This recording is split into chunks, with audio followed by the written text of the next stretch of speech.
CreepyCorner stories. Hey folks, before we dive into tonight's stories, I want to give a huge thank you to Kieran Tibbetts, Lisa Collin, Carter, and Dark Impulse 85 for supporting the channel and being amazing members. So if you enjoy what you hear tonight, you're in the right place. Now, grab your headphones, turn off the lights, and let's step into another amazing night.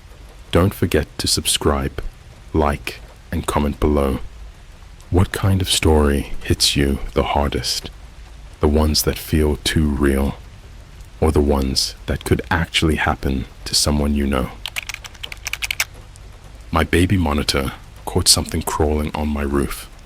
A dark web user messaged me, saying, "Don't shoot, that's not one of them."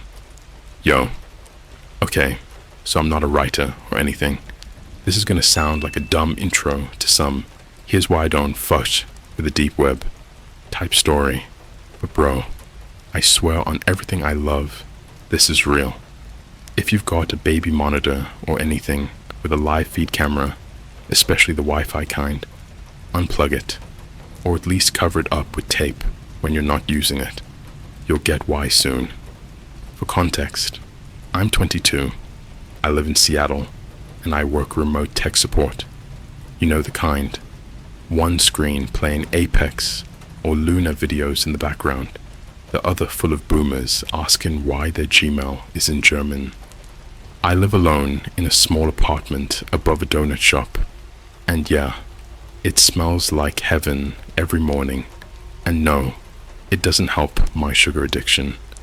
I've got a baby niece named Amira, who I babysit sometimes, while my sister pulls night shifts at the hospital. She's 14 months old and a literal angel when she's not screaming at cartoons or throwing cheese puffs across my living room. Anyway, last week, Thursday night, I was watching her overnight. I had her baby monitor set up in the guest room across the hall. It's one of those newer Motorola ones with night vision, two-way audio, the works. I had it synced to my phone app because my lazy ass wasn't about to get up every time she rolled over. So I'm chilling, editing some clips for my YouTube channel, low-key horror reaction stuff, nothing big yet, and I hear the static from the monitor, not the usual soft white noise. No, it was sharp, jagged, like if static could scream through a grater. My headphones were off, and this came right through the app on my phone. I froze. At first, I thought maybe she rolled over and kicked the thing, or maybe it fell. But when I opened the app, the camera feed was normal. Too normal. Amira was dead asleep, little fists curled under her chin, breathing slow. But the room looked off. Not her. Like the shadows didn't look right. I couldn't place it. The light from the hallway wasn't bleeding in under the door like it usually did. It looked like someone had stuffed a towel under it. Then the crawling started. I'm not kidding. On the roof. You know how you can hear raccoons sometimes? Like soft scrapes and thuds. This was louder. Fast. Four-limbed fast. Like something was dragging itself across the shingles with claws. Not just once. Over and over. Around the perimeter of the roof, like it was circling. I muted the baby monitor app and stood up slowly. I didn't want to freak Amira out if I reacted. Here's the part that still gives me chills. I grabbed a flashlight, crept down the hall, and checked her door. Locked. I peeked in. She was still sleeping, but I saw it. Through the baby monitor screen in my hand, the top corner pixelated and glitched for half a second, and something moved. It ducked out of frame so fast my heart skipped. It was tall. Too tall. Shoulders hunched. Knees bent the wrong way. It didn't make sense. I swore at myself for not recording the feed, but I heard it again. Skrrk. Skrrk. like fingernails on the tiles outside. I ran to the living room and pulled up my ring cam. Nothing. Completely normal. Then my phone buzzed. It was a DM on my burner Twitter account. You know, the one I use for memes, AI art prompts, and checking weird deep web rumors from threads that get nuked in 2 minutes. The message was from an account I'd never followed. The name was gibberish. V3R1LYCH0S. No PFP, no bio. But the message read, "Don't shoot, that's not one of them." What? What does that even mean? I stared at it for a full minute before typing, "Who is this?" But it already said, "Message failed to send." Then the account vanished. Like, gone. Even the name didn't show up when I searched it again. I wish I could say I shrugged it off and went to bed. But I didn't. I sat up the whole night, lights on, feed open, checking the roof from the window every 10 minutes. Nothing. No crawling, no glitch, just rain starting to drizzle around 3 a.m. But here's the worst part. The next morning, I took a mirror back to my sister's house in Redmond. I didn't say anything, just handed her over and hugged her extra tight. When I got back home, I noticed claw marks on the wood outside my window frame. Long, thin, almost surgical. 3 across, like fingers, but way too far apart. Not animal scratches, something else. And taped to the inside of my window was a Polaroid, a photo of me, asleep on the couch, from the angle of the baby monitor. I didn't tell anyone about the Polaroid. I wanted to. I almost texted my sister, but imagined her face when I told her someone had been inside my apartment while her daughter was sleeping 3 feet away from them. I couldn't do that to her. Instead, I did what any screwed up, sleep-deprived idiot would do. I checked every inch of my apartment, under the sink, inside the walls, behind the removable vent covers. I even broke open the drywall behind the baby monitor mount with the handle of a spatula, like some cracked-out HGTV lunatic. Nothing. But I kept the Polaroid. It was real. I wasn't hallucinating. You could see the stupid cow print blanket over my legs, the open bag of Takis, my eyes shut halfway into a YouTube reaction to TikToks that'll give you goosebumps. Yeah, real cinematic irony there. And in the photo, right above my shoulder, blurry, but definitely there in the darkened hallway, was that same twisted, hunched figure from the baby monitor glitch. Except it was closer now. Too close. Its neck was bent at a jagged 90-degree angle to peek into the room. You could see the faint suggestion of a mouth. No lips, just open, and a hand, blackened like it was burned, pressing against the edge of the hallway doorframe like it was steadying itself. And the worst part, the timestamp. It was taken 7 minutes after I heard the crawling on the roof. 7 minutes after I stood in the hallway and looked through that same door, which means it was already inside. I didn't sleep that night, or the next. I kept every light on, bought 3 cans of Monster, and started watching myself through the baby monitor feed, like I was trying to catch myself doing something wrong. I was losing it. I installed an extra lock, then a second camera, an old Blink one I hadn't touched since 2021, angled at the same spot, opposite side. And that's when I noticed the second feed. At first, I thought it was a glitch. When I opened the baby monitor app one night, this was maybe 5 days after the Polaroid, the screen split for exactly 2 seconds. Not a double image, a split feed, like some back-end tech-level view of 2 channels layered on top of each other. The top half was a mirror's room, The bottom half was me. Not me now. Me from the future. My apartment looked trashed, furniture overturned, walls smeared with something dark and wet. I was on the floor, twitching, eyes wide, mouth torn in the sick parody of a smile, lips cut open, like someone had taken a knife and tried to carve a laugh track into my face.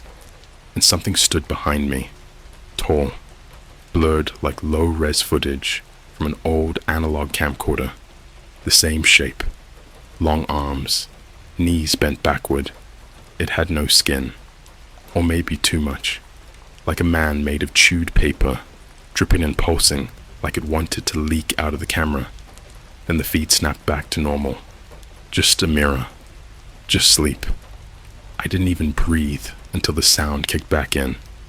But when it did, a second audio track bled through the static. Not a mirror breathing, not my own movements. It was typing, like a mechanical keyboard, rapid fire, but distorted, like it was being played underwater through a broken Bluetooth speaker. I followed the sound to my PC. It was on, but I never turned it on.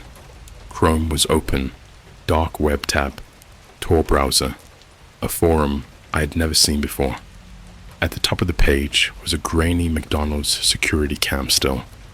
Looked like the one down the street from me, the one on 5th, next to the closed down GameStop. The timestamp read 2:31 a.m. It was currently 2:17 a.m. Below the image was a red blinking message. "We found you. 14 minutes. Don't shoot. That's not one of them." There it was again.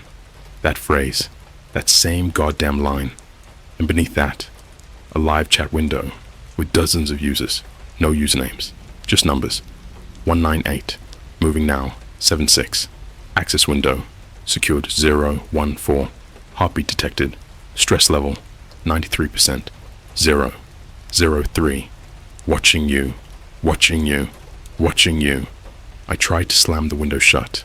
Alt plus F4. Nothing. Task manager. Frozen. Unplugged the tower. Whole screen flickered off, and then back on. The Tor browser still open, but this time there was a new message in red. Interference detected. Redirecting. Stay still. I heard the hallway floor creak. There's no way to explain what your body does in that moment when sound becomes evidence. Not paranoia, not fear, proof. I grabbed the nearest thing, Amira's rubber giraffe chew toy, and held it like a weapon. Then I heard the second baby monitor click on, by itself. Two-way audio, and a voice. Not mine, not my sister's, not anyone I've ever heard in real life. It whispered, but the whisper was behind my ear, like it was breathing in stereo. "Do you know what you are yet?" I screamed. I screamed so loud, I think my throat tore a little. I threw the baby monitor across the room and ran into the bathroom, locking the door. Grabbed my phone, shaking, dialed 911, but before I could press call, the screen turned black, then white. Then a video started playing, not from YouTube, not from any app I installed, just raw, embedded footage. A parking lot, a Starbucks, same one I go to every morning. Camera facing the dumpster. There was a man in a hoodie, limping, dragging a bag, plastic. It was leaking red, and then he turned, looked directly into the lens, into me, and smiled. I couldn't see his face, because it was wearing mine. By now, if you're reading this, you already know. You're not safe. Not because you read it, but because you're still here, still breathing in that thin little pocket of time between when the screen blinks and when something steps through. I didn't sleep after the Starbucks video. Didn't eat. Barely moved. The only thing I did was lock the bathroom door and stare at the video replaying on my cracked phone screen every 10 minutes. My face on someone else's body.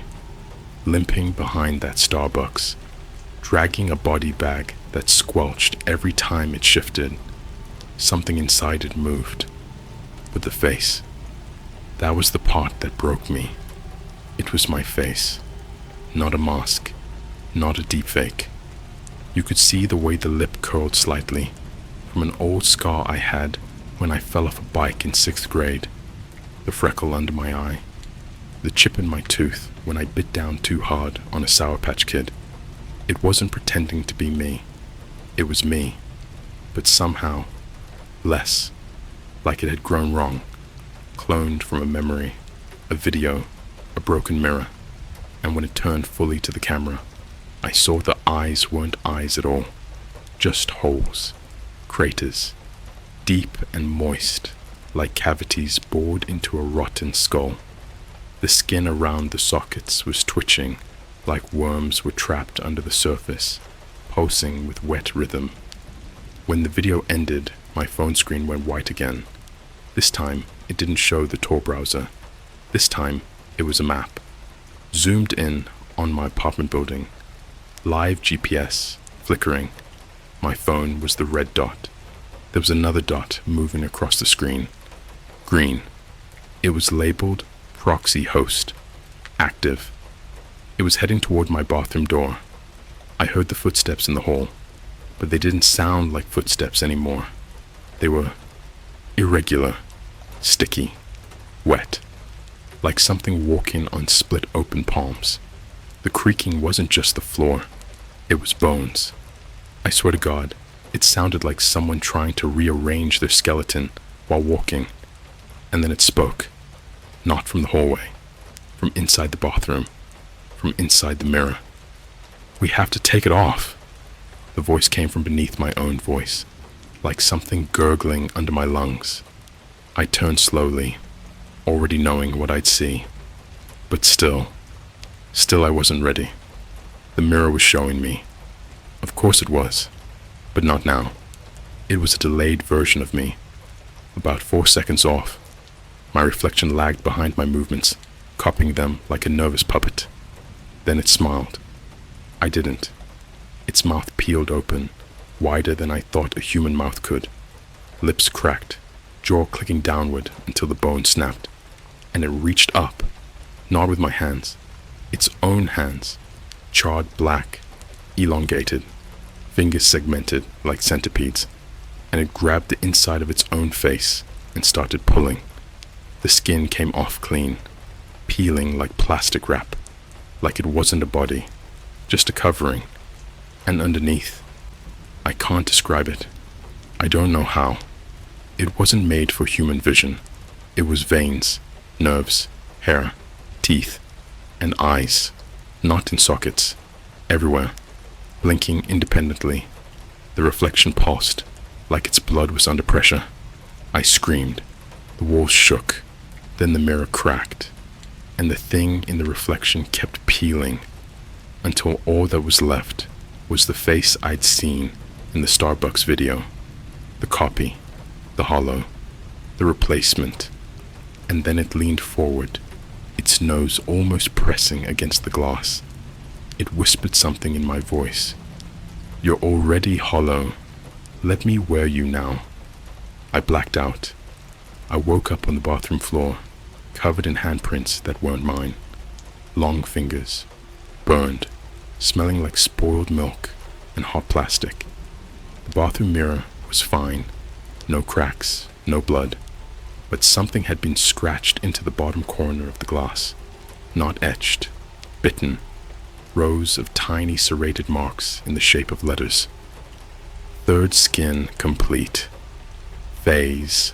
Replacement. My phone was gone. My laptop too. And the baby monitor was blinking red. Recording. But the room was empty. Except there was movement. A flicker of something fast. Then the video feed shifted again. Not to the nursery. Not even to my apartment. To an operating table. In a room I've never seen. Sterile. Cold. Walls pulsing faintly, like the inside of a living lung. And on the table was a person, stripped naked, still breathing, except for the face, because the face had been removed, sliced off in one sheet, resting beside them like a napkin at a fine dining hellhole, and standing over them, me, again, but my skin was wrong, pale and tight like wax stretched too far, the lips stitched into a permanent grin. It looked like my body had been sculpted from meat, not grown, and in its hands, a scalpel, still dripping, still warm.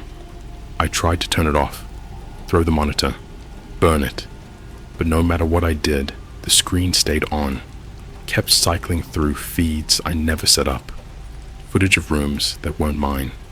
Some looked like gas stations, school bathrooms, subways in Tokyo, a Chuck E. Cheese in Texas, all with the same thing, a version of me, cutting, dragging, feeding, wearing, sometimes laughing, sometimes completely still, but always watching. When I finally got out of the apartment, it was morning, but not right. The sky looked like it had been filtered through a corpse, gray-green and wet-looking. Everyone on the street was moving wrong, jittery, like stop-motion puppets on strings pulled by hands that didn't understand how humans moved. And then, I saw her, a mirror, on a monitor, in the window of an abandoned electronics store, 2 blocks down, her room, live feed, still sleeping, and something crawled past the crib, on the ceiling, not walking, pressed flat, like a sticker sliding along. Its mouth opened and didn't close. By the time I reached the street, the air felt wrong, like the world had been filmed through a vibrating lens. Every building shimmered slightly, like each brick was being rendered twice. People walked past me, but none of them looked up. Even when I bumped shoulders with a man in a hoodie, he didn't react, just kept walking with that stiff, puppet jerk posture that made my stomach twist. Something was rewriting them, or rehearsing them. I don't know which idea scared me more. The electronics store window in front of me flickered again. Amira's crib. Amira asleep. The ceiling thing sliding over her like a shadow that hadn't decided which direction gravity worked. I ran, not toward the store, toward my sister's apartment. I don't remember pushing through crowds, don't remember crossing the flooded street or stumbling past the Starbucks with the dumpster in the video. All I remember is the feeling that the world behind me was folding, like a page curling toward a flame. By the time I reached Redmond, the sun was out, but everything looked dim, like daylight had been dialed back 20%. My sister's door was unlocked. She never leaves it unlocked. Inside, silence. Not the peaceful kind, the waiting kind. The air trembled, as if listening for me. I walked into the nursery with steps that barely felt attached to my legs. Amira's crib was empty. No blankets scattered. No toys on the floor. Not a sign of a struggle. Just absence. An emptiness too specific to be natural. I felt the kind of panic that doesn't rise suddenly. It slides into you, cold and thick. Then the baby monitor lit up, but not with video. Text, like a chat window. Line after line appeared in the cold green font I'd seen on the deep web. 1. Subject removed from primary encasement. 2. Local host arrival confirmed. 3. Initiate contact. 1. Do not shoot. 1. Do not speak.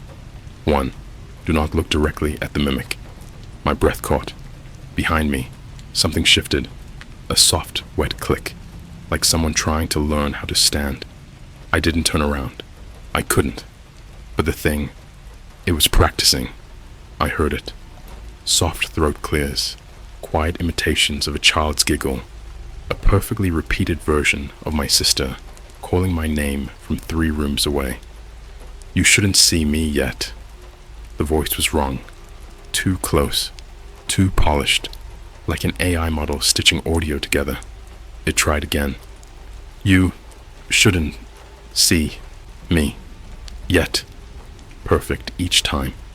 It was rehearsing the moment I would turn around, but I didn't. I backed step by step into the hall, holding my breath, keeping my eyes on the baby monitor screen. More text appeared. 7. Host is non-responsive. 3. Adapt. 2. Adapt. 1. Adapt. Then, the monitor switched to a new feed. Not a mirror. Not my apartment. Me, standing alone in my sister's hallway. Except I wasn't holding the monitor, and I wasn't facing away. The version of me in the feed turned towards the camera slowly, like it was moving through syrup. When the head finished rotating, it lifted one hand and waved. A stiff, mechanical wave. The kind toddlers do when they haven't figured out how fingers work. My phone buzzed. I jumped. A notification. Live view request accepted. I never sent one.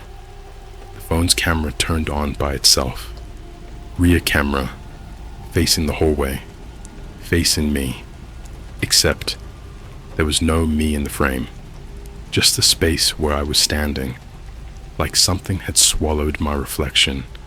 Or like something else was already standing there, perfectly occupying my outline, and my phone simply refused to process it. I heard the wet shuffle behind me again. Closer now, trying to breathe like me, trying to be me. The baby monitor blinked. A new line appeared. 01. You are not the original. 02. Return to processing. 03. Mirroring incomplete. Something cold crawled up my spine. I whispered, "What are you?" And for the first time, the voice perfectly matched mine. Perfect tone, perfect breath, perfect trembling. It whispered back, "You. Just sooner." Then the lights went out. Not flickered, not dimmed. They vanished like someone had deleted the concept of light from the apartment. I couldn't even see my hands. Couldn't hear myself breathing.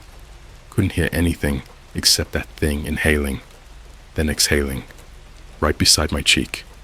So close, I felt the air move. It leaned in. I felt the outline of a face brushing mine.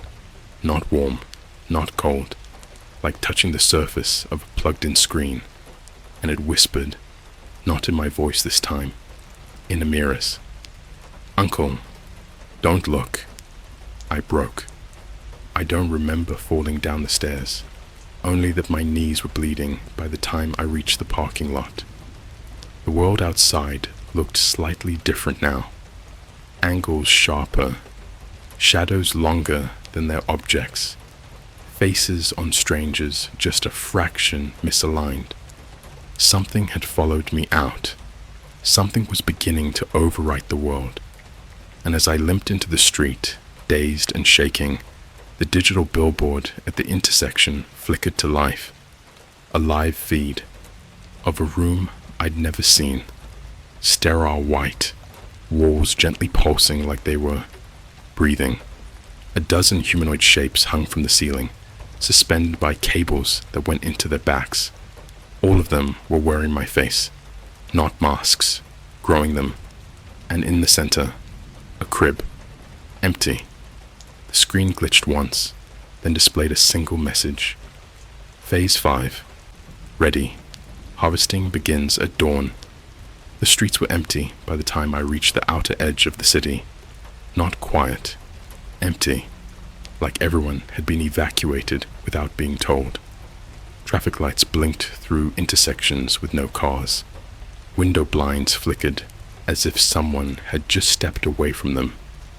Every phone on every bus stop screen showed the same battery icon.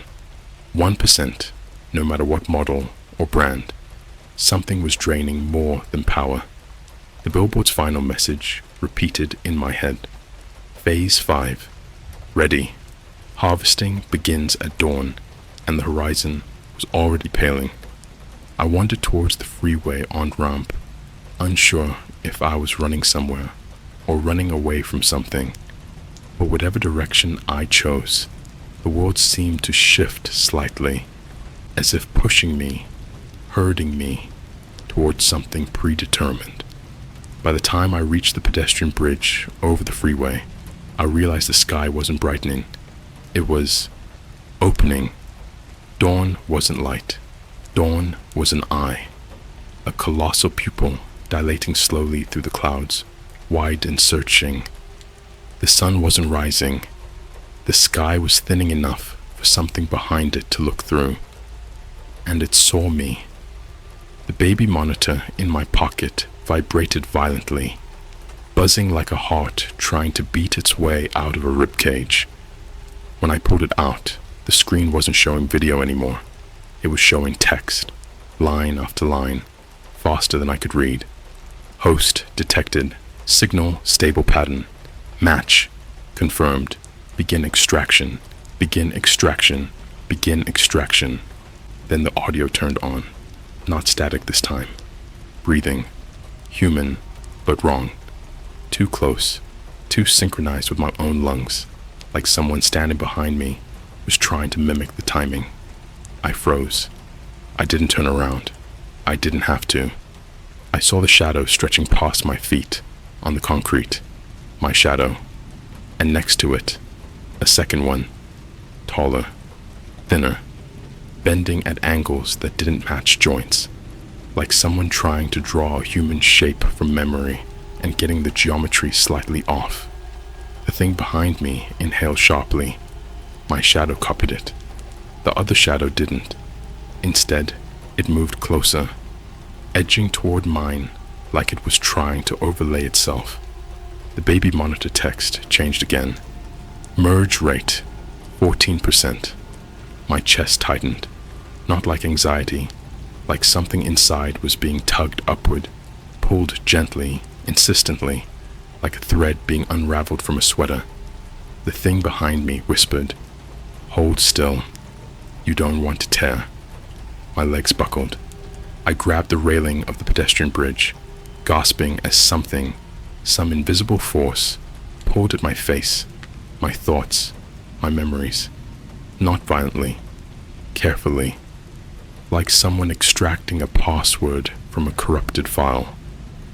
Merge rate, 27%. I felt my own memories dim at the edges, childhood moments losing their sound, faces of old friends smearing like wet paint. I could feel my identity thinning, like the outline around me was dissolving.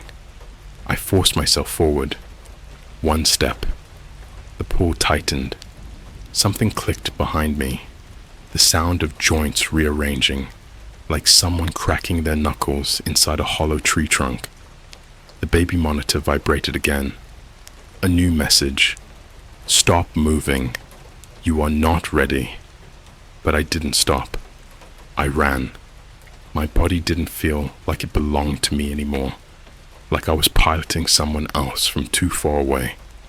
My footsteps staggered, uneven. The shadow beside mine stretched further, chasing me, like a second spine. At the end of the bridge was a maintenance door. I hit it so hard, I nearly bounced back, but it swung inward, revealing a stairwell lit by flickering emergency lights. And all down the walls, hundreds of Polaroids. Every one of them was me, sleeping, walking, sitting in cafes, entering stores, standing at crosswalks, all taken from behind or the corner of a frame. Some Polaroids showed me in places I had never been, snowy streets in Norway, neon markets in Seoul, a beach in Rio, always the same angle, always the same distance, like something had followed me my entire life, like something had been studying me across continents, waiting for the day the world got thin enough for the walls between us to tear. I stumbled deeper into the stairwell. At the bottom was a massive metal door, industrial, cold, marked with a symbol I'd seen on the deep web forum, timestamps without ever understanding it. A circle, a smaller circle inside it, and a line twisting between them like a worm. A keypad glowed, not with numbers, with letters that rearranged themselves until they spelled Enter Original. My name, my full name, not my username, not my documents. My first name, the one only my mother used. The keypad pulsed. The thing behind the door breathed. Somewhere far above me, the dawn eye widened, and the baby monitor spat out its final message. You are not the first. You are not the only. But you are the last who still thinks you are yourself. Enter Original. Phase 5. Complete. The metal door slowly slid open. Inside was light, not warm, not bright, cold, empty. A blankness shaped like a room. A silence shaped like a voice I almost recognized. And suspended in the center was me. Not a clone, not a copy, not a mimic. The original. Eyes closed, breathing faintly, hanging from thin black cables that threaded into the back of the skull like roots. My own voice echoed across the chamber, not from the sleeping body, from everywhere else, from the walls, from the floor, from the light itself. You finally arrived. The mimic stepped into the doorway behind me. I didn't turn around. It didn't need me to. The chamber pulsed once. Reality bent. And the last thing I remember is the feeling that I wasn't waking up. I was being logged in.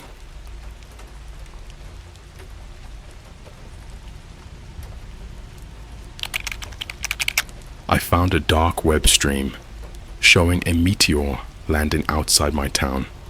It wasn't a meteor, and the thing that crawled out knows my name. Okay, so I don't know how else to start this except by saying I'm not into conspiracy stuff.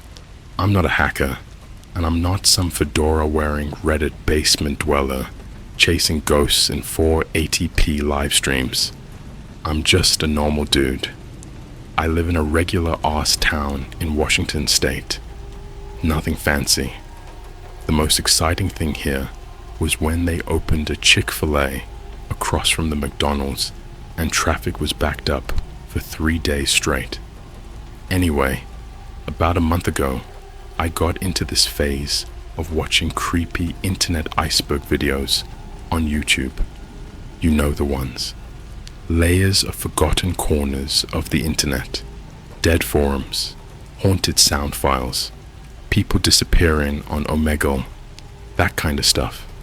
It's like a rabbit hole that grabs you by the ankles and drags you down. One night, I was watching a Luna video where he was talking about these dark web live streams that supposedly show paranormal events in real time. Most of them are hoaxes, obviously. One was just a raccoon stuck in a trash can that some neckbeard tried to sell as an alien. But there was one that stood out. A short clip. No sound. Just a wide-angle shot of a field somewhere in North America, maybe Midwest. Dead silent. Grainy as hell.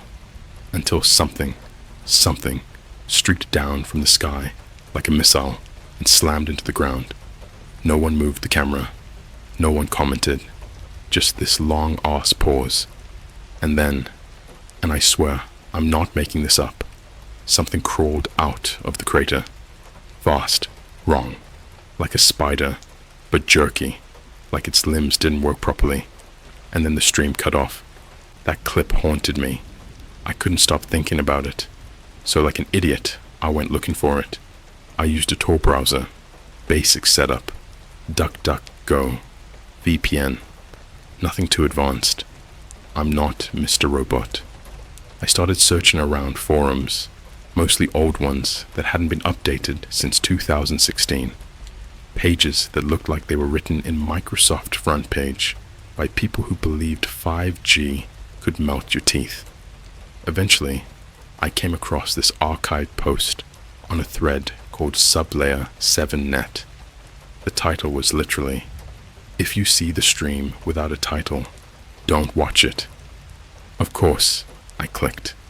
It wasn't even a proper link, Just an onion address and a string of alphanumeric characters that looked like someone smashed their keyboard. I copy-pasted it, expecting it to be dead, but it wasn't.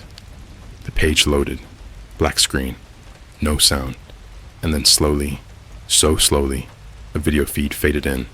It was a live stream, not pre-recorded, timestamp, and everything. December 3rd, 2:48 a.m.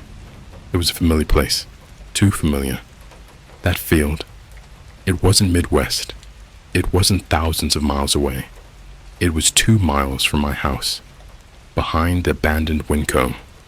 I used to walk my dog back there before they built the new Starbucks. I blinked, closed the tab. What were the odds? It couldn't be real. I reopened it. Still there. The field, the distant trees, the same crappy quality, like it was filmed with a Game Boy camera from 2004. Then the timestamp changed. 2:49 a.m. Still nothing. And then, boom. The screen shook. My laptop fans revved up like a jet engine. Something hit the ground. Hard, dust, debris. The camera didn't shake, but you could see the air ripple. And then, something began to crawl out. Look, I don't know how to describe this next part without sounding completely insane. I'm not a storyteller. I'm not some YouTuber trying to cash in on creepiness. I'm telling you exactly what I saw. The thing that crawled out. It was tall, like wrong tall, lanky, like its bones didn't know how bones should work. Its arms bent backwards first, then forward again, like it was learning how to be human by watching 3-second clips on TikTok. Its skin was pale, almost gray, not glowing, not monstrous, just off, like a mannequin left in the sun too long. It looked up at the camera, and then my stream stuttered, like it noticed me. I slammed my laptop shut so hard I thought I cracked the screen. Sat there, breathing like I just ran a mile. Then I did something stupid. I opened TikTok. Yeah, I know. Dumb. But I had to ground myself. I scrolled past a few thirst traps. A guy making coffee in 4K slow motion. Some girl lip-syncing to an old SpongeBob clip. Then I saw it. A new video. Posted by an account I didn't follow. No likes, no comments. Just uploaded. Caption said, "We see you watching." It was me, sitting in my room. That same night. Same hoodie. Same posters behind me. Filmed from a low angle, like a webcam. My laptop had been closed. I watched it 3 times, frozen. I even recognized the moment I jumped when I closed the laptop. How? Who? Why? I deleted the app immediately, but that didn't stop it. The next day, I got a message on Instagram from a new account. No profile picture, no followers, following no one. Just a DM that said, "You shouldn't have watched the stream." Then another. "It knows your name now." And then, and this is where I started to really lose it, a video file. Just 5 seconds. It was the thing, from the field, standing in front of a Starbucks. My Starbucks, the one 3 blocks from my house. Then it took a step closer to the camera, still glitchy, twitchy, silent. The last frame? A single word, typed out in shaky white font. My name, my real name, full first and last. And that's where I'll stop for now. Because that was just the beginning. I've barely even scratched the surface of what happened after that. I haven't slept more than 2 hours in 3 days. My phone battery drains even when it's off. Random people have started sending me pictures of myself. Not from this week, not selfies, like surveillance shots, at the gas station, in the Walmart parking lot, standing outside my house when I know I wasn't outside. I don't know who's doing this, or what that thing is, but it's not over. I didn't go back to sleep after the Starbucks video. My room felt wrong, like the air was thicker, heavier, listening. Every shadow looked like it was breathing. I kept checking my blinds to make sure they weren't moving on their own, and every time I stepped away from the window, I felt this pressure behind me, like something tall was standing just out of view. By sunrise, my hands were shaking so much I couldn't hold a cup without rattling it like wind chimes. But there was one thing I couldn't stop thinking about, pulsing in the back of my mind like a bruise. That field, the one behind the abandoned Winco. If that thing had crawled out of a crater, then the crater existed. The ground should have been torn up, scorched, something. I needed proof that the stream wasn't some hallucination cooked up by my sleep-deprived brain. I needed to see it with my own eyes. So I left the house. The sky was this flat, washed-out gray that morning, the type that makes the whole world look like it's being desaturated on purpose. Even traffic sounded muted, like everyone had collectively agreed to whisper for the day. I parked behind the old Winco, next to a beat-up RV that hadn't moved since 2019. The place always smelled like a mix of expired produce and damp cardboard. Everything felt too still, like nature was holding its breath. My phone glitched every few steps, brightness flickering, random screenshots taking themselves. But I'm stubborn. I walked toward the field, and that's when everything started going wrong. Before I even reached the tall grass, I saw something out of place in the dirt. A shape, small, half buried. I crouched and brushed some soil off it. It was a collar tag, cold metal, scratched, dented, but the engraving was still readable. Max, if found, call. My stomach dropped. Max was my childhood dog. He died when I was 12. Buried him in the backyard with my dad. I hadn't said that name out loud in years, but this wasn't nostalgia. This wasn't a forgotten memory resurfacing. This tag hadn't aged. No rust, no fading. It looked brand new, and it was buried in a field I hadn't stepped foot in since high school. I dropped it. I didn't want to touch it anymore. Something else glinted nearby. I hesitated, every part of me screaming not to look, but I forced myself closer. A phone case, hot pink, stickers all over it. I recognized it instantly because I'd bought it. For my ex-girlfriend, the one who vanished. Not ghosted, not left town, not we broke up and she blocked me. She disappeared. No trace, no trail, no answers. And her phone case was sitting in the dirt, like someone placed it there, specifically for me to find. The grass around me shifted, though there was no wind. I stood up too fast, nearly falling backward, and that's when I saw the ground. The crater. But it wasn't a crater. The soil wasn't pushed down. It was pushed out, like something had been buried underneath for a long, long time, and then violently erupted upward. Something rose from this place, not fell into it. My blood ran cold. My heartbeat felt wrong, like it was echoing inside my skull instead of my chest. This wasn't a meteor site. This was an escape point. My breath fogged out in front of me, even though the air wasn't cold. The temperature dropped fast, unnaturally fast, and my ears started to ring. Not tinnitus, not a normal buzz. Voices, whispering from beneath the ground.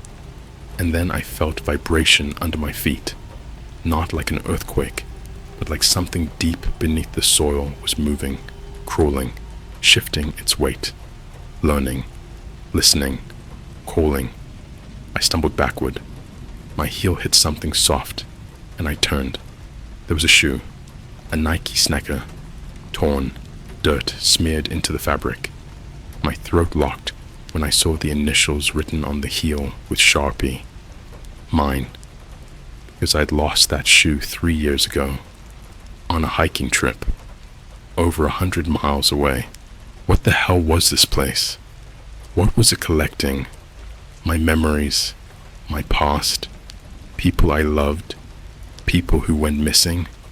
My body felt like it didn't belong to me anymore, like someone else was piloting it, forcing me to turn to look at something in the far distance, something standing at the edge of the trees, tall, unmoving, bent slightly at the neck like a predator sizing up prey. I blinked once. It was closer. Blink again. Closer still. No sound, no footsteps, no movement between positions. It simply was, and then wasn't, in the same way a nightmare steps from one frame to the next, without logic or transition. I didn't run. I bolted, sprinting through the grass, tripping, stumbling, picking myself up, not daring to look behind me. My lungs burned. The air hissed in my ears. The world blurred. But something else happened. Something worse than the thing chasing me. My phone, in my pocket, began vibrating non-stop. Not notifications, not calls. It was vibrating in patterns, deliberate, rhythmic, like Morse code. Long, short, short, long, long, short. I didn't know what it meant. I didn't want to know. I just ran. I didn't stop until I slammed into my car door, threw myself inside, and locked it. My heartbeat was loud enough to drown out everything. The windows fogged up instantly. When I finally dared to check my phone, the screen was pitch black, except for one line of text. We buried them because they always come back up. Another line appeared. And now we buried you too. Then one more. Check your rear view mirror. I froze. My hand hovered over the mirror. I didn't want to look. Every instinct screamed not to move, not to acknowledge whatever was behind me. But I did. The mirror didn't show the back seat. It didn't show the car interior at all. It showed the field, the crater, the thing, walking toward the camera, walking toward me. And then it stopped, tilted its head, and whispered, not with sound, but with movement, with its shoulder blades twitching in a pattern I knew was speech, even though it had no mouth I could see. It mouthed my full name again, perfectly. I blinked, and suddenly I saw my car interior again, but the back seat was no longer empty. Something was sitting there, tall, too tall, folded wrong, like it didn't know how to compress itself into a human-sized space. I couldn't breathe, couldn't move, couldn't scream, and then it leaned forward until its shadow stretched over my shoulder. A cold fingertip traced the back of my neck, slow, gentle, curious, like it was memorizing me, claiming me. Then it vanished, just gone, like the air swallowed it. But the seatbelt next to me was still buckled. I drove home without thinking, barely seeing the road. My house felt smaller when I entered, like a dollhouse, where all the angles had shifted. Every window reflected things that weren't in the room. The hallway light flickered, even though the bulb was new. But the worst part, the absolute worst, was what I found on my kitchen table. A stack of printed photos of me, every stage of my life. My first day of kindergarten, my 12th birthday at McDonald's, my trip to Disneyland, where I met Mickey, graduation, my ex-girlfriend standing next to me, smiling. Even pictures I'd never seen before, taken from angles no one should have been able to take, like someone was inches behind me while I was asleep, camera hovering above my face. And on the very top of the stack, a fresh photo, taken that very morning. Me, standing in the field, reaching towards something behind the trees, even though I didn't remember reaching, even though I didn't remember stopping, even though I didn't remember turning around. Someone or something remembered for me and captured it. I didn't hear the knock at first. What I heard was the house, breathing. Not literally, not in an alive walls way, but the air pressure shifted like something enormous had just stepped inside the atmosphere around my home. Every picture frame tilted a millimeter to the left, like the house was shrinking from something. Then came the knock. Not a rap, not a tap. 3 slow, heavy thuds. Thump. 5 seconds of silence. Thump. 5 seconds. Thump. It wasn't on my window. It was on my bedroom window, the one right next to where my head had been resting. The curtains fluttered, like something had brushed them from the outside. My heart climbed up my throat and stayed there, beating against the back of my teeth. I didn't move. I didn't breathe. Another knock. Softer this time. Almost polite. Then a voice. Except it wasn't a voice. It was like someone trying to speak without lungs, without a throat, pushing sound through a shape that wasn't made for language. A whispering scrape. Let us see. I froze. I knew I shouldn't reply. I knew I shouldn't acknowledge it. But something in that tone, it wasn't asking, it was reminding, like we'd already had this conversation somewhere I couldn't remember. The curtain shifted again. A shadow stretched across the fabric. I didn't want to look. God, I didn't want to look. But I did. Just a sliver. Just enough to see. Not a face. Not a body. Just fingers. Impossibly long. Pressed flat against the glass. 5 of them. Then a 6th. Then a 7th. They curled like they were testing the window. Testing me. Tapping lightly with a curiosity that made my spine feel like it belonged to someone else. The glass didn't fog, the window didn't rattle, but the paint around the frame began to peel back in thin strips, curling outward like something acidic was on the other side. My phone vibrated.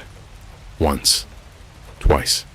Then non-stop, like it was trying to crawl out of my pocket. I looked. A new message. A video. From my own number. The thumbnail froze my blood. It was my bedroom window, recorded from outside. The video started playing automatically. In the grainy footage, I watched myself sleeping, my chest rising and falling in the dark. The camera slowly zoomed toward the window as shadows shifted around me, pulling closer at angles that didn't make sense. Then something leaned into frame. Not the tall creature from the field.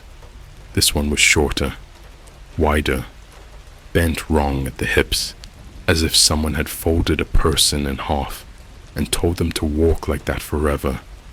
It pressed its head to the glass and whispered, "He dreams loud." The video flickered. Another figure appeared behind the first. Not matching, not symmetrical. Every one of them shaped like a correction. A wrong version of something familiar. Then another. And another. A crowd. Watching me sleep from outside my window, like they were waiting for instructions. The moment the camera zoomed far enough to catch my face clearly, the video cut to black and a final message appeared across the screen. Wake him. My rear window rattled violently. I stumbled backwards so hard I crashed into my dresser. The knocking turned frantic. Not angry, not aggressive, but excited, like children tapping aquarium glass when something finally moves. Then all the knocking stopped at once. Silence. My house exhaled. I didn't go near the window. Not after what I saw. I went to the living room instead, every nerve screaming to get away from that wall. The floorboards beneath my feet warmed, like the house was hiding me, protecting me, or maybe just savoring the moment. I turned on every light. It didn't help. The shadows stayed exactly where they were, untouched, unbothered, as if the darkness belonged to someone else entirely. That's when the scratching started, not from outside, from inside my walls, Slow, dragging patterns, not frantic enough to be an animal, not random enough to be settling wood. Something was tracing lines, mapping the house, moving room to room with purpose. My phone buzzed again. This time, it wasn't a video. It was a note created on my phone at 3:11 a.m. A note I didn't type.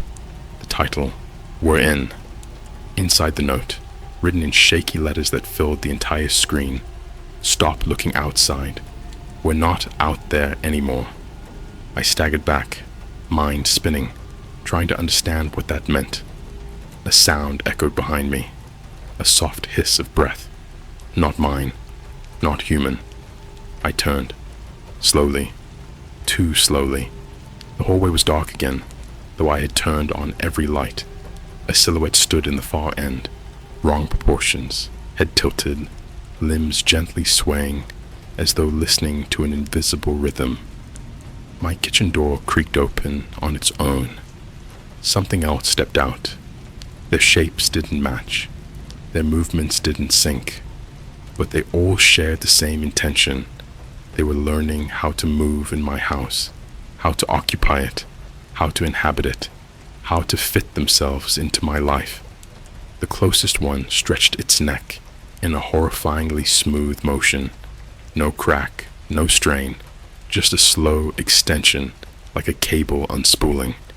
It whispered again, this time perfectly clear. "Teach us." Then, my lights went out. Everyone, and something cold wrapped around my ankle. Not grabbing, not dragging, just holding, like it wanted to see what I would do next. You ever stare into a mirror too long and feel like your reflection is lagging, like there's a split-second delay between your blink and its? I used to think that was just a brain glitch. Fatigue, maybe. Trick of the light. Now I know better, because mine finally blinked without me. Let's rewind to the ankle. The cold grip. It didn't yank. It didn't burn. It just curled around me, like a long finger wrapped in melted ice. The temperature went straight to my marrow, like the sensation of touching a corpse hours after it's died. I screamed, not because of pain, but because my ankle was empty. No hand, no cord, no visible thing, but I could feel it, skin against skin, fingernails tapping against bone. The lights came back on, not all at once, but room by room, from the back of the house toward me, like something was walking the circuit breaker with a toddler's curiosity. The grip on my ankle loosened, but I didn't dare move, because that's when I saw the door, the hallway door to the basement, which I never open. It's been bolted shut since I moved in. I don't even remember why anymore. Just something in me always knew not to. It was open now, not wide, just a few inches, but the inside wasn't dark. It was lit, with a copy of my bedroom, bed, desk, laptop, the half-full water bottle I'd left on my nightstand. Exactly like upstairs, but wrong. Too clean, too symmetrical. Nowhere, no dust. Like someone studied my room and built a diorama out of memory, and missed the parts they didn't understand. I took one step toward the door, and the bed inside the duplicate room shifted. Someone was lying in it. I know what you're thinking. Run. Burn the house. Leave town. But I couldn't, because I recognized the movement, the slow rise and fall of the chest, the restless leg twitch, the way the hand curled into the pillow, like a reflex. It was me, or something wearing me. I don't remember opening the basement door all the way, but suddenly I was halfway down the stairs. Each step felt steeper than it should have been, the walls narrowing around me, my own breath echoing back in slightly the wrong timing. By the time I reached the bottom, I felt like I'd walked 1,000 feet below the house. And the replica room? Empty. No figure in the bed, no sign of movement. But the door slammed behind me, and that's when I heard it. From the closet, the one in the corner that shouldn't exist in this layout. My voice, speaking, not screaming, not crying, just talking, casual, almost bored. He doesn't sleep anymore. He paces, he stares, he talks to himself sometimes, but not out loud. He thinks in loops. Another voice answered. Also me. He checks his phone 27 times a night, even when it's dead, especially when it's dead. Another one. Different intonation. Still me. He regrets not telling her the truth. He thinks about the things he buried, and he still thinks no one knows. They were studying me, recording me, from the inside, rehearsing me. I stepped back, nearly tripping over my own shoes. But they weren't my shoes. They were another pair. Identical, but slightly wrong. The left one had a scuff I didn't recognize. The laces were too white. They were props, costume pieces. A shadow passed behind the closet door. Then another. Then 3 more. All with my outline. They weren't just imitating my movements. They were dividing me, taking pieces, practicing emotions, like lines in a play. I listened, numb, as they rehearsed conversations I'd never had, apologies I'd never said, lies I was still telling myself. He won't tell anyone. He thinks this is punishment. He liked watching. That's why he didn't close the stream. He didn't call the police because he knows what they'd find in his backyard. I felt a cold rush of nausea because I didn't know what they meant, but part of me believed them. I turned to leave, but the mirror had replaced the staircase, not hanging on a wall, not attached to anything, just there, freestanding, towering, endless. My reflection stepped forward. I didn't. It tilted its head. I didn't. It smiled. I didn't. Then it did something else. It lifted its hand and placed a single bloody Polaroid photo against the glass. The image, me, standing outside my own house, holding a shovel, dirt smeared up to my elbows, a plastic tarp crumpled behind me, a shape inside it. No face, just weight. The reflection kept smiling. I backed away. The basement stretched as I ran, longer, deeper, pulling away from logic. Doors appeared on either side of the hallway as I sprinted. Not rooms, scenes. One showed my high school hallway, empty except for yearbook photos blinking as I passed. One showed the McDonald's near my work, with my own face on the security monitor, even though I'd never been there that day. Another showed my bedroom, but with 2 versions of me sitting at the desk. One was crying, the other was just watching. I finally reached a door that opened, not back into my house, but into a Starbucks. My Starbucks, 3 blocks away, 3:21 a.m. The lights were on, even though the place should have been closed, and everyone inside was me, sitting, typing, ordering coffee, laughing, but none of them acknowledged each other, like each was acting in their own reality, blind to the copies around them. Behind the counter, the barista turned around. My face, but wrong, too long, jaw split too far, teeth like mirrors. It spoke without opening its mouth. One of us has to leave. I woke up in my bed. Daylight, normal, except the curtains were gone, torn down, and the window, fogged from the inside. There was a symbol drawn on the glass in the condensation, a spiral made of letters, over and over. You are not original. You are not original. You are not original. My phone had 96 notifications, every single one a message from myself. The messages said nothing, just photos of me sleeping, slightly different angles, as if taken by a dozen hands, a dozen perspectives, and on the last photo, someone else in the background, blurry, bent, wearing my face, but smiling like it finally knew how. I don't know how long I've been home. Time slips now. Sometimes I catch myself talking, but I don't remember starting. Sometimes my hands are dirty, and I can't explain why. I hear noises from the attic now. I never had an attic. I think they're still practicing, and soon one of them will get it right. When they do, I think I disappear, and no one will ever know which version of me made these posts.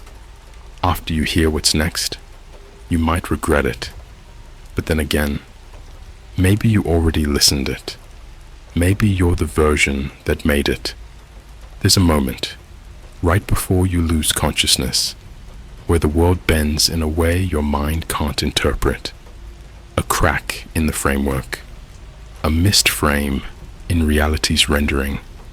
I used to think that moment only happened when you fainted or fell asleep too fast. But now I know it happens every time they switch places with me. Because I don't think I've been awake consistently for days. I think I've been shared. It started 3 nights after the basement incident. I woke up in the bathtub, water running, fully clothed, my phone sitting on the sink, playing a live stream of me sleeping in my bed. Only I wasn't in the bed. I was watching. The camera angle was perfect, centered, steady, like someone had been filming me for years and had perfected the setup. But that wasn't the part that made my breath stop cold in my lungs. The part that paralyzed me was the figure sitting at the edge of the bed. My silhouette, my posture, my hair, my head tilted in the exact way mine does when I'm lost in thought. A perfect mimic, except for the hands. Its hands were folded in its lap, too still, too deliberate, as if it didn't fully understand why humans rested their hands like that, only that they were supposed to. The stream displayed a chat overlay. Hundreds, maybe thousands of messages, but they weren't usernames. They were versions of my name, misspellings, variations, initials, middle names I never told anyone, nicknames only one person ever used, all typing the same message. Let him out. I didn't know who they meant. Me? Or the thing on the bed? When I stepped out of the bathtub, the world felt off kilter, like gravity was slightly rotated. The house seemed taller from some angles, shorter from others. Doorways narrowed behind me, as if reluctant to let me pass. I went to my room. The thing was gone, but there were signs it had been there. The bed was still warped from its weight. The air smelled faintly of cold metal and damp wood. The mirror had smudges in the shape of fingers, my fingers, pressed against the glass, tracing the outline of my reflection like it was studying the concept of self. On my desk was a notebook, not mine. Inside, written in handwriting that almost matched mine, but didn't understand cursive curves. We are ready to try you. Underneath that, hold still when the exchange begins. And the last page, when one of us speaks for you, do not interrupt.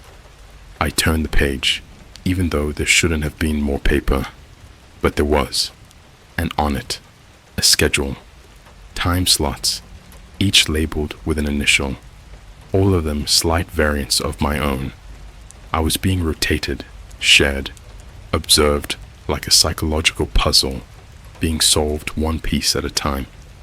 The first sign of the exchange happened the next morning. I was brushing my teeth when my reflection lifted its hand. I didn't. I froze. The toothbrush hung in my mouth like an afterthought. My reflection tapped the glass once. Soft, gentle, but the sound reverberated through my skull like a tuning fork struck against bone. Then it mouthed a phrase. No voice, no sound, but the meaning hit me like a migraine. Move as I do. I dropped the toothbrush. The reflection didn't. My hands trembled uncontrollably.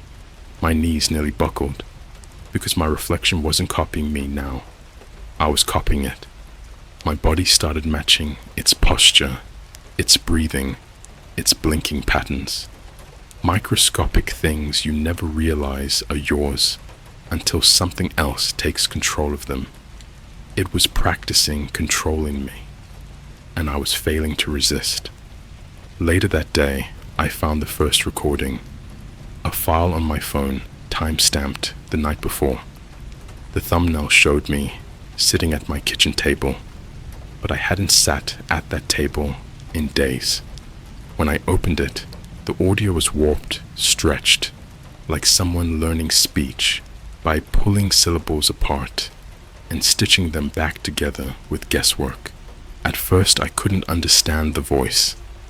Then I realized it was using my vocal patterns like a puppet. The video me said, "If you are watching this, the others have already begun rehearsing your responses." My own voice continued, "Do not attempt to correct them. They dislike correction." A pause. Then, "If your thoughts begin repeating, it means one of us is practicing your head." A longer pause. The figure in the video tilted its head, a gesture too smooth, too patient to be human. And if you hear your voice outside your body, that is not an echo. That is one of us testing volume. The video ended with my own face bending into a smile I have never made in my life. Wide, impossibly wide, like the skin was a suggestion, not a limit. But the final shift, the one that tells me Part 5 is the end, happened tonight. The voices started in the attic, except I don't have an attic. They were moving around directly above my bedroom. Fast, whispers overlapping, practicing tones, phrases, pauses. My laugh repeated 5 times. My apology whispered backward. My first name spoken like a question. Then the ceiling bulged downward, like someone was leaning on it from the other side. Dust fell. My bed shook, and a voice, my exact voice, spoke from above me. "We're ready now." Every light in the house flickered. My reflection, in the dark window, smiled on its own. Footsteps approached from the hallway. More than one set, more than one me.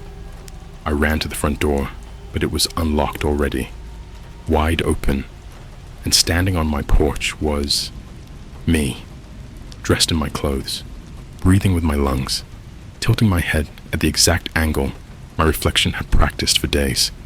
Behind him, lining my driveway, covering the sidewalk, filling the street, dozens of versions, each slightly off, too tall, too short, too smooth, too sharp, too pale, too textured, too familiar, all wearing versions of my expression like they were trying them on.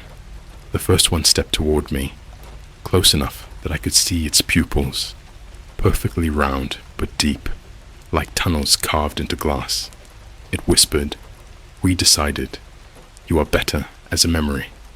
My bedroom lights went out upstairs. One by one, the other house lights followed.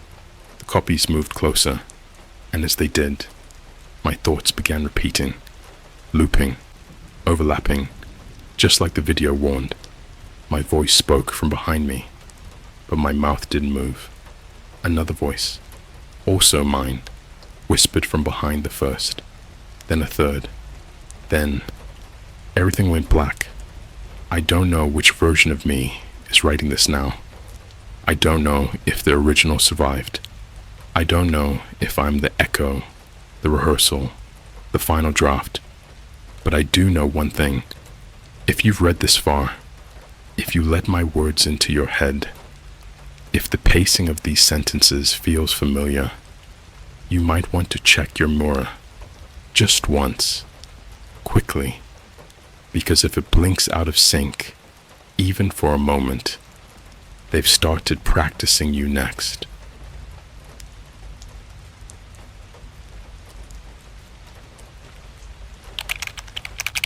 I signed up for a dark web experiment that promised to improve my sleep.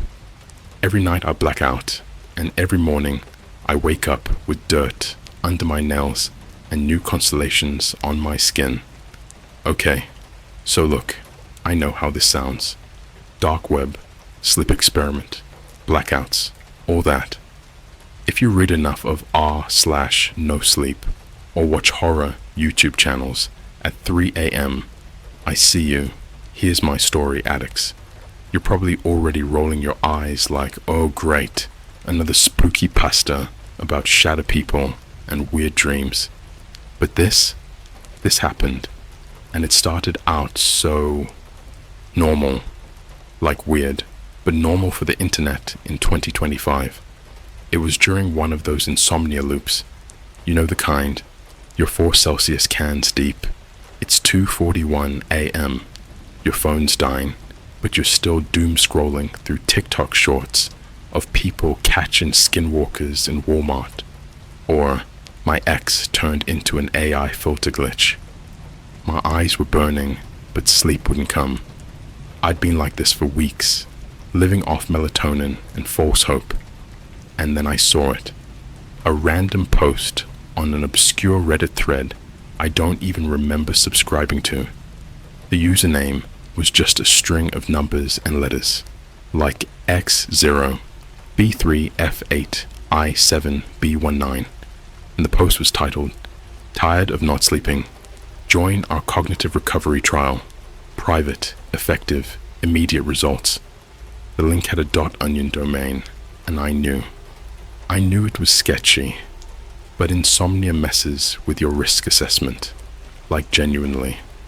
After days of staring at the ceiling like a corpse with Wi-Fi, even a shady experiment starts to look like a good idea. So I downloaded Tor, launched it, and typed in the address. The site was called Somnitech, Night Recovery Protocol. Black background, pale blue font, a logo that looked like an abstract pillow, but also kind of a skull if you tilted your head. There was one sentence on the homepage: "Give us your nights, and we'll fix your days." It was sleek. No pop-ups, no fake queue, no sketchy ads for black market teeth or DIY cremation kits. Just a login page, and a button that said, "Apply." I clicked it. The form asked for basic stuff. Name, optional. Age, required. Sleep duration. History of disorders, allergies, and a weird one. Are you comfortable with minor biological adjustments? I paused at that. But I mean, I've had vaccines. I drink Monster. How minor could it be? I clicked yes and submitted. The approval email came instantly. It was formatted all professional-like, with a fake corporate signature from someone called Dr. Zayef, and a clause I should have read more carefully.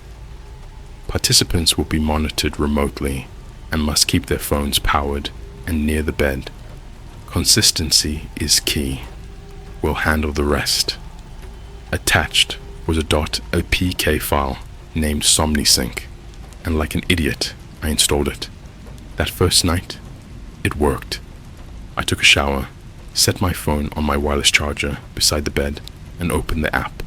The screen showed a weird pulsing blue dot, like a heartbeat monitor on acid. It told me to stare until I felt tired. I stared. I blinked. Once. Maybe twice.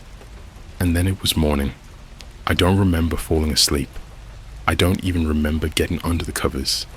But the sun was up. Birds were outside the window, screaming their little feathered heads off. And for the first time in months, I felt rested. Like fully. No groggy fog. No headache. Just clean, undisturbed sleep. Except for the dirt. I got out of bed and immediately stepped in. Something gritty. Looked down, and there were little crumbs of dark soil on the floor. Not much. but like someone had tracked it in with bare feet. Weird, right? But I live alone. Top floor of a newly renovated apartment above a Domino's in downtown Chicago. Nowhere for dirt to come from. No plants in the bedroom. No open windows. Nothing. I checked my feet. They looked clean. But my nails, especially under them, had something packed in. Not disgusting, but noticeable. Rich, dark earth, like the kind from a deep forest floor. Still, I shrugged it off. Maybe it was old gunk. Maybe I scratched my ankle in the night and didn't notice. I was too happy to care. The second night, same thing. App, blue pulse, instant sleep. But when I woke up, my legs were sore, like I'd been hiking, a dull ache in my calves, like I'd been walking all night in my sleep, which made zero sense because I've got a Fitbit. I checked the sleep delta. It was blank. Just nothing recorded, like I'd disappeared. And this time, the dirt was on my sheets. The third night, I didn't even hesitate. I wanted to sleep. I was addicted to that blackout peace. No dreams, no tossing, no creeping 4 a.m. dread. Just pure, cold unconsciousness. But I noticed something new that morning. A mark on my shoulder. At first, I thought it was a bruise, but when I looked in the mirror, I realized it was too clean, too symmetrical. It was a dot. A cluster of dots, actually. Tiny little perfect pinpricks arranged in a circular shape, almost like a constellation, like the kind you'd see tattooed on someone's skin in those witchy Pinterest boards or star charts. I googled it, of course. Nothing came up. And the app, still running, still working, and I kept using it. By the end of the week, I had 3 new constellations. One on the inside of my thigh, one just below my ribs, and this one freaked me out, just above my right eye. It looked like Orion's belt, except there were too many stars. And the dirt, it wasn't just soil anymore. It had twigs in it, bits of dried grass, even a tiny piece of what looked like bark. I started checking my ring cam, my Nest cam. Nothing. Every night, the footage went black from 12:03 a.m. to 5:48 a.m. Same exact time. Like a switch was flipped. The app never updated. The support email bounced back. So I did what anyone would do. I posted about it. Here, under a throwaway. And that's when things started getting worse. The night after, I noticed the marks spreading across my skin. I decided I was done. Sleep wasn't worth this. The dirt, the blank security footage, the feeling that something was following me from dreamless nights I couldn't remember. I opened my phone, held my thumb over the SomniSync icon, and hit uninstall. My screen froze. Not glitched, not lagged. Froze, like someone was physically holding the pixels in place. Then it went black. At first, I thought the battery died, but my charger was plugged in. The LED indicator glowed blue like always. Then the screen lit back up. But instead of my apps, I saw a white square in the middle of a black screen. Just a single dot, pulsing slowly, exactly like the app's sleep induction screen. Then a message slid across the top, slick and clean, like a push notification from Instagram. SomniSync is still active. Do not attempt to remove the program. My heart dropped into my stomach. I tried powering the phone off. It wouldn't turn off. The screen didn't even dim. Then another message. We need consistency. You agreed. I didn't remember agreeing to that. But before I could do anything, the screen flickered, blinked twice, and returned to my normal homepage. Like nothing had happened at all. Except now, the SomniSync app wasn't in the folder I put it in. It was on my home screen, front and center, Pinned. Unremovable. I hadn't pinned any app in my life. That night, something changed. I avoided the app like it was radioactive. I stayed awake with YouTube autoplay on, Lunavids, random animated horror channels, TikToks of people talking about sleep paralysis, demons shaped like Jeff the Killer, anything to keep my eyes open. Then around 12 a.m., the building creaked. Not the soft settling noises everyone gets. This was a slow, intentional crawling sound, like something dragging a heavy palm across the wall. Once, twice, then again, but closer. I muted my TV. The scrape traveled from the ceiling to the far corner of my bedroom. A soft, rhythmic tapping started behind the drywall, like knuckles, counting, slow, deliberate. I grabbed my phone to record it, but the mic wouldn't activate. Instead, my screen lit up with the SomniSync icon pulsing like a heartbeat. I felt a pressure in my skull, not pain, more like someone placing their hand on my forehead and pushing gently, insistently downward. My vision blurred. The last thing I remember is the screen glowing brighter and brighter, like it was pulling me into static. Then, nothing. A clean, perfect blackout. I woke up on the opposite side of my apartment. Not in bed, not on the couch. On the floor of my hallway, lying on my side, like someone had dragged me and left me there. My front door was unlocked.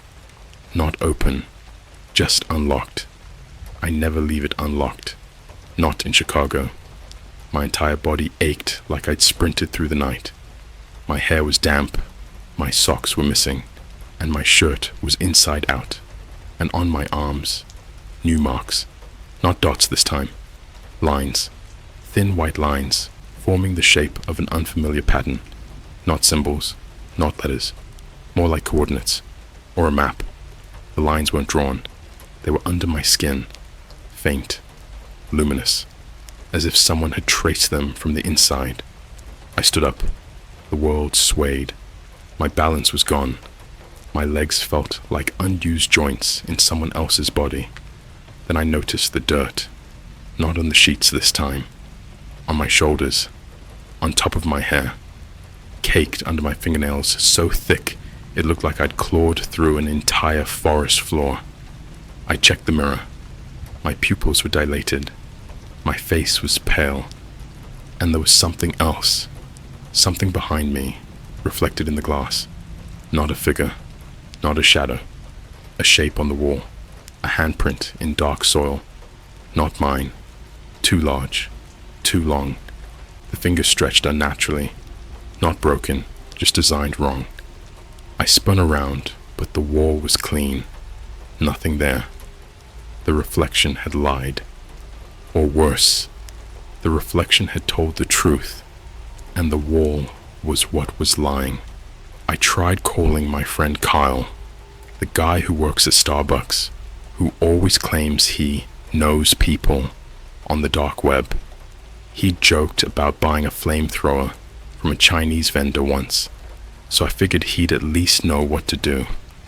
But when he answered, his voice was wrong. Not the tone, not the inflection, the timing. There was a lag between words. Not bad connection, something more deliberate. Carl, dude, I need your help. Silence. A long silence. Then, you should continue. The program. I hung up immediately. I checked his Instagram. His story had posted 5 minutes ago. Him at a McDonald's with friends, laughing, completely normal. There was no way that voice belonged to him. That day, I didn't sleep. Not even for a second. Every time I blinked too long, I felt that pressure again. The gentle, firm hand pushing down on my skull. I taped over my phone camera. I unplugged every smart device I owned. I shoved towels under the door like I was hiding from a gas leak. It didn't matter. At 11:59 p.m., my smart lights turned off on their own. My phone vibrated once. A notification appeared. Prepare for night cycle. You are adjusting well. My stomach turned cold. I didn't touch the phone. I grabbed my keys, my hoodie, and ran out of the apartment. Down the hall, down the stairs, into the freezing Chicago night. I didn't know where to go, but anything was better than being inside when the scraping started again. I ran 2 blocks before I heard my phone vibrate in my pocket. I didn't want to look. I didn't want to know. But the vibration didn't stop. I finally pulled it out. The screen showed a live GPS map, my location, a bright dot, pulsing. Then a second dot appeared, behind me, close, then a third, then a fourth, all moving toward my location in steady, synchronized paths, like they knew exactly where I'd run and how far I'd get before collapsing. And the message at the bottom of the screen read, "Return to bed. Night cycle cannot commence without you." The dots continued closing in, slow, patient. I realized they weren't chasing me. They were herding me. I turned to run again. And that's when I heard it. A sound I pray you never hear. A slow, dragging scrape across the sidewalk behind me, just like the wall in my apartment. Long, deliberate, hungry. There's a type of fear that hits your chest all at once, like falling backward into ice water. And then there's the slower kind, the kind that builds in the spaces between sounds, in the echoes of footsteps you swore weren't yours, in the knowledge that you're being watched by something patient enough to wait for you to make a mistake. That second kind is what followed me down the empty Chicago street that night. I didn't even turn around at first. The scraping behind me wasn't loud. It was quiet enough that if you were walking home with headphones in, you'd never notice. But it wasn't the sound itself that terrified me. It was the rhythm. A dragging step, a pause, another dragging step, and another pause, perfectly timed with my breaths, not my footsteps, like it was listening to the pace of my lungs, not my shoes. The streetlights flickered as if something tall moved past them, something blocking the light for just a second, then releasing it. The cold in the air wasn't the normal Chicago wind. It felt intentional, like something exhaled behind my neck. And then my phone buzzed again. Not a notification this time. A voice message from a number that wasn't saved. The screen only displayed 3 characters. That's it. Just an ellipsis. Against every instinct I had left, I tapped it. The audio was short, maybe 2 seconds. But it was the most horrifying 2 seconds of my life. It was the sound of something breathing through a mouth that wasn't shaped right, wet, uneven, too close to the mic. Then a whisper. Turn. Around. No chance in hell. I ran. My legs felt like they belonged to someone else, someone stronger, faster, almost trained for this. My knees barely registered the pavement. I tore down the block like a dog was snapping at my heels, but the scraping behind me grew faster too. Still the same rhythm, still synced to my breath. Not my running, not gravity, not physics. Me. Then the streetlights ahead went black in a wave, like dominoes tipping over, darkness spilling section by section toward me. I wasn't thinking. My body made the decision before my mind could catch up. I ducked into the nearest place, with lights still on. A 24-hour Walgreens. The sliding doors opened late, like even they didn't want to let me in. The cashier barely glanced at me, bored, scrolling TikTok videos on his phone, completely unaware that something was pacing outside, like a starving animal.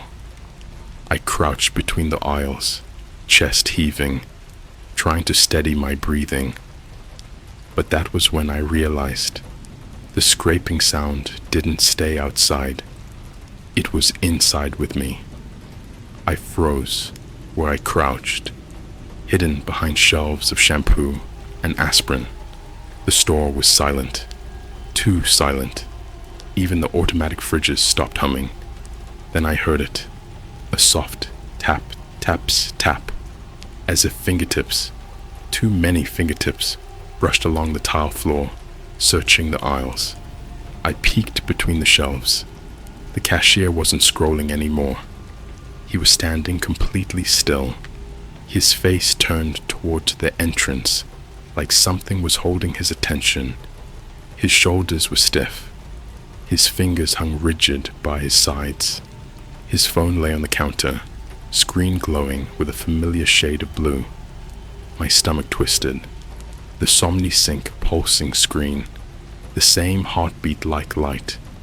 He slowly raised his head, not like a person, but like his neck didn't have the right joints, lifting in unnatural increments. His eyes didn't blink, not once. Then his mouth opened, not wide, but unnaturally still, as if someone else were pulling it open from the inside. And he exhaled one phrase in a whisper too soft to be human. Return to bed. A sharp crack echoed in the store, like glass under pressure. Something was coming. The lights flickered once, twice, 3 times, and then, for the first time since this nightmare began, I saw it. Not fully, not clearly, just a silhouette. It moved down the aisle opposite me, tall enough that its head brushed the ceiling tiles.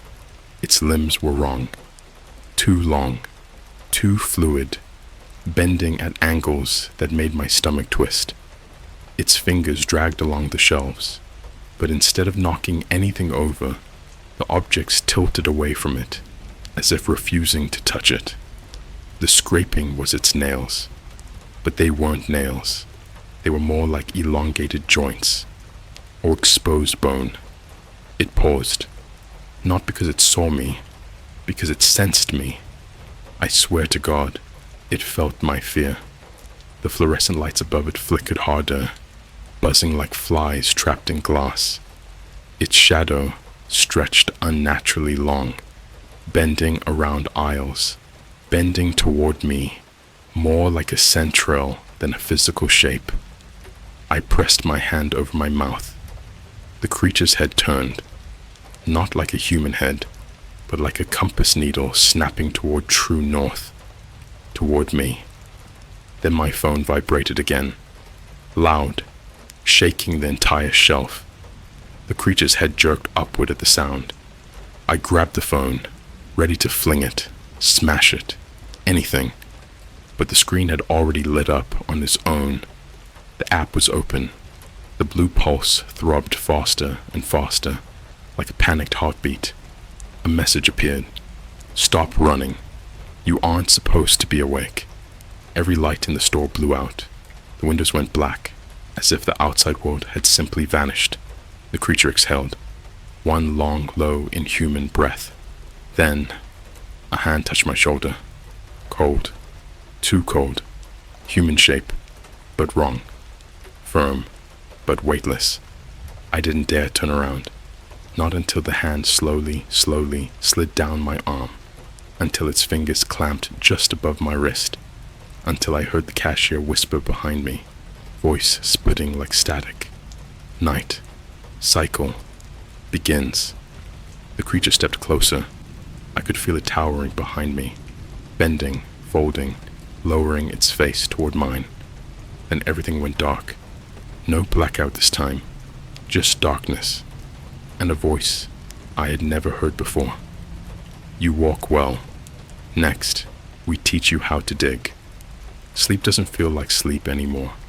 It feels like falling through a copy of yourself. Like your body stays behind while something older, deeper, heavier walks out the door in your skin. I don't know how long it's been since that night in the Walgreens. Time is wrong now. Every clock in my apartment spins a little too fast. My microwave blinks 366. My Fitbit thinks my heart rate is negative.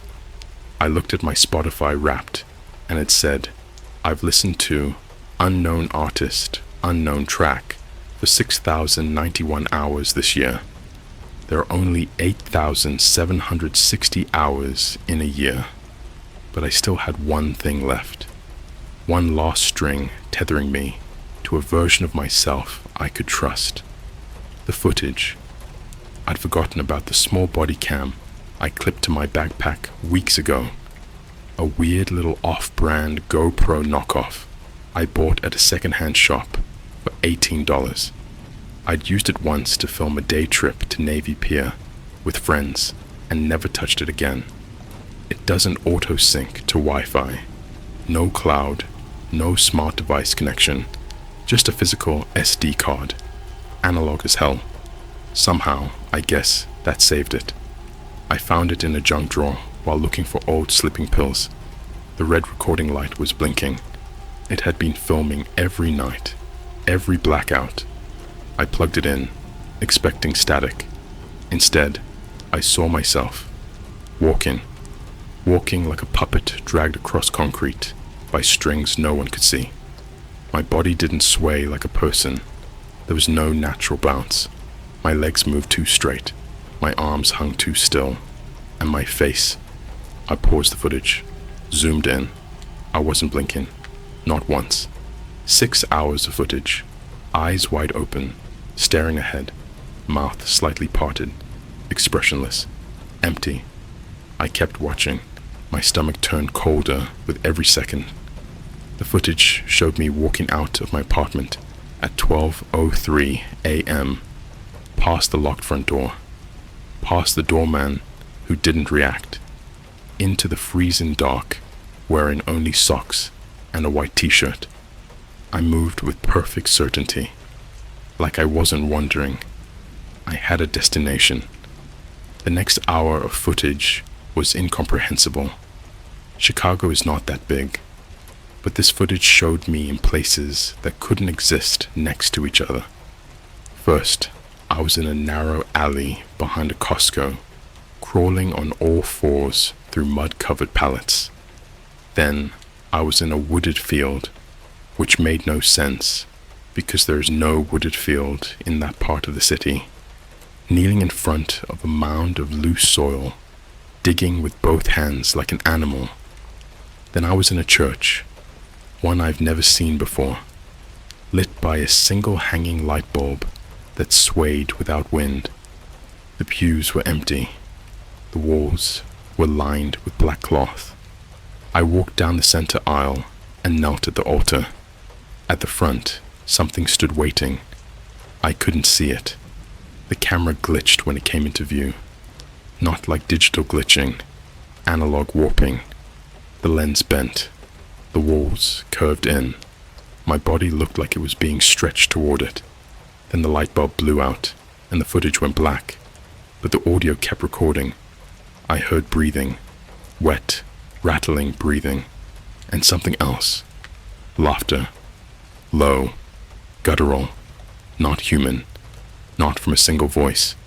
Dozens, maybe hundreds, all breathing in rhythm, all laughing through their teeth, all close enough that I could hear saliva clicking in their throats.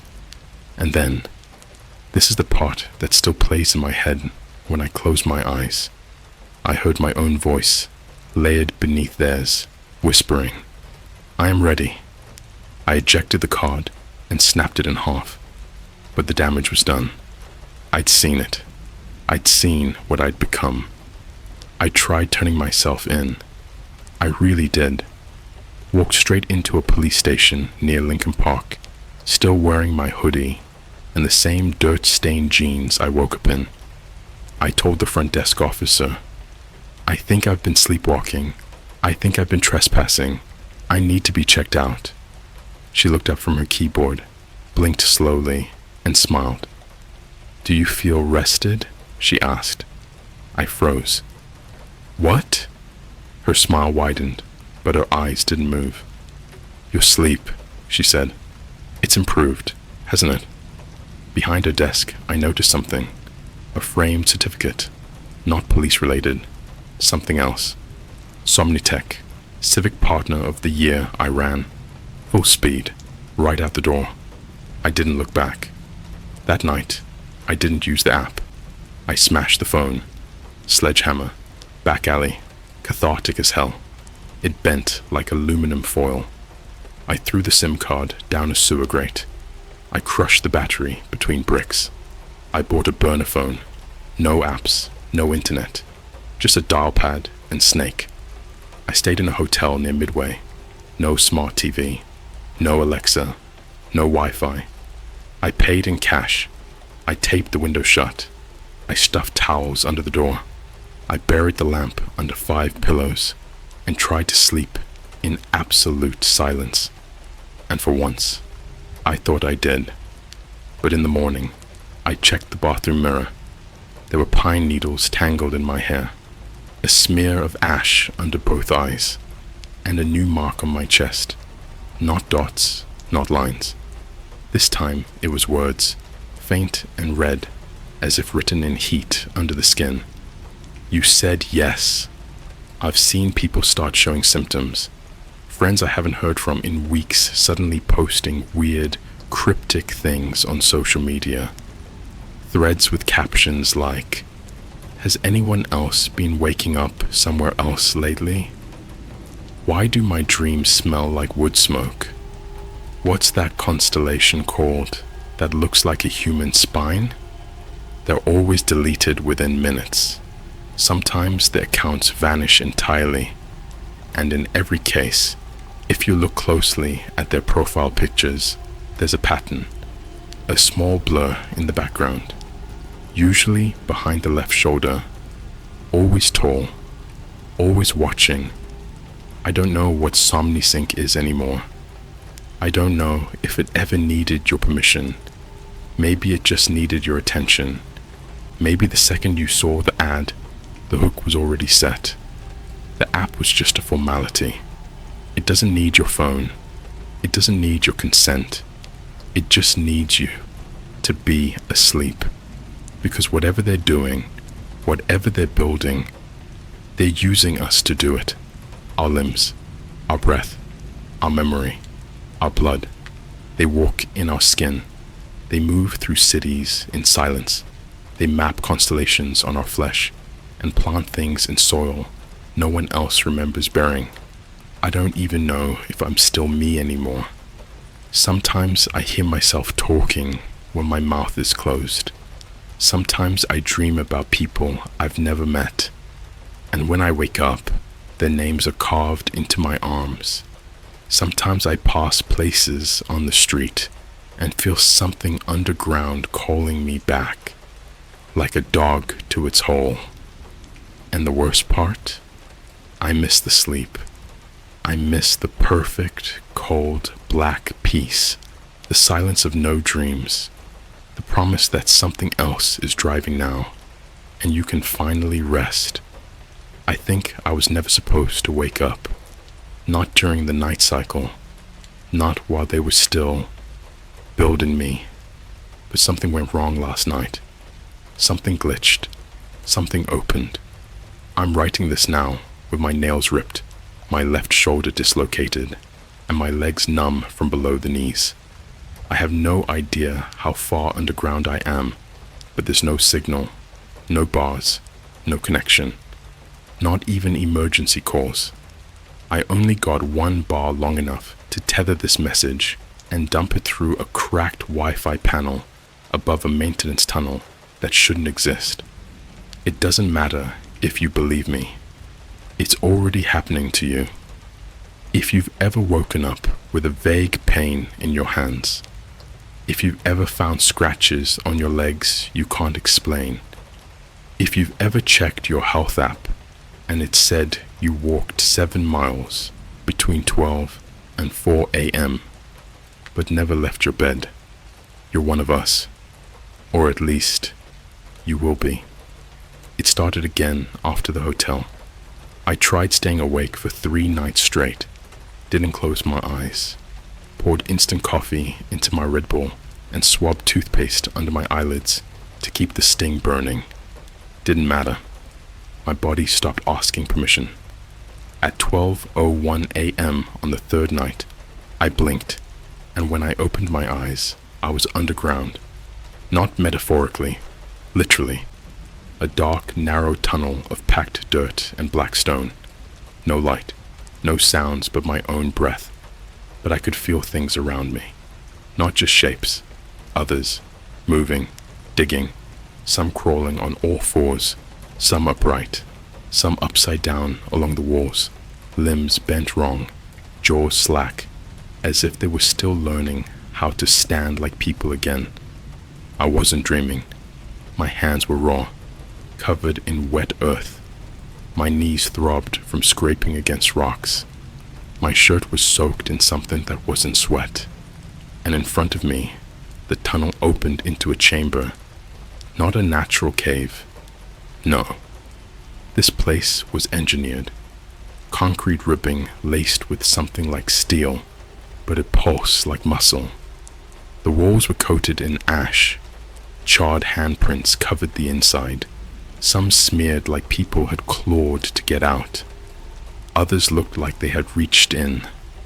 The chamber was huge, maybe the size of a football field, and filled with people. But they weren't moving.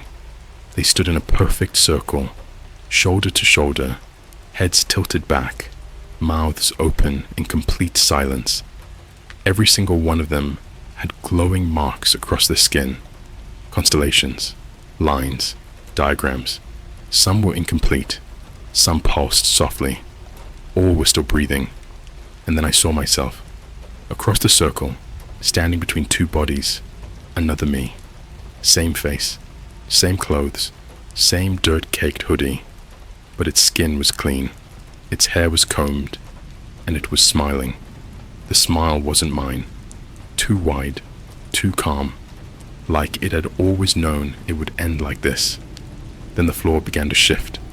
The circle split open, not with a door, but with a tear, like the world underneath us had opened its mouth, and from beneath, something rose. It wasn't a creature, or at least, not just a creature. It was a shape, like a monument made of flesh and sleep. Black stone ribs, spines of unknown language, carved deep into its surface, and arms, dozens, reaching in and out of itself like a folding machine. The arms were all human, but wrong. Too smooth, seamless, like they'd never belonged to a person, only the memory of one. And then I heard the voice again, the one I'd heard back in Walgreens. But this time, it wasn't whispering. It was inside my head, like teeth biting into a thought I didn't know I had. You woke up too early. The floor cracked. I felt my feet sinking into the stone. Not physically. The floor wasn't swallowing me. It was sinking with me. The chamber knew my name. It called me down by it. Return to your pattern. I screamed, fought, tried to wake up. But this wasn't sleep. This was deeper. This was beneath dreaming. This was where the dreamers go to build the next layer. The hands grabbed me, not violently, surgically. They reset my shoulder in one smooth pop, wiped the dirt from my eyes, cradled my skull like I was precious cargo, and I saw it, all of it, thousands of chambers, miles beneath the earth, networks of buried minds walking borrowed skin, people just like me, you, given to the project because we clicked accept, because we couldn't sleep, because we wanted peace more than truth. They weren't making us dig graves. They were making us dig foundations for something coming, something tall enough to need the entire planet's crust rearranged, something that requires perfect stillness above and perfect chaos below, something that speaks in sleep and moves through limbs that never belonged to it. We are scaffolding, and the constellations aren't symbols, they're blueprints. mapped across our bodies like blue ink on translucent paper. Some of us are beams, some are arches, some are raw fuel. That's why we wake up with dirt under our nails, because we weren't just digging, we were being placed. And when I screamed again, when I begged, pleaded, tore my nails against the chamber floor, and shrieked to please just let me stay awake, the voice answered, calm and warm like a lullaby. You will, when the work is done. If you're reading this and you've used the app, it's too late. If you haven't, don't go looking for it. Don't Google SomniSync. Don't talk about it online. They know the pattern of your voice. They know the timing of your REM cycles. They know where you dream and how often. They know how deep you're willing to go just to rest. Sleep isn't a right anymore. It's a contract. And the night cycle never stops. Even when you're awake, even when you're reading this, they're under us and they're building upward.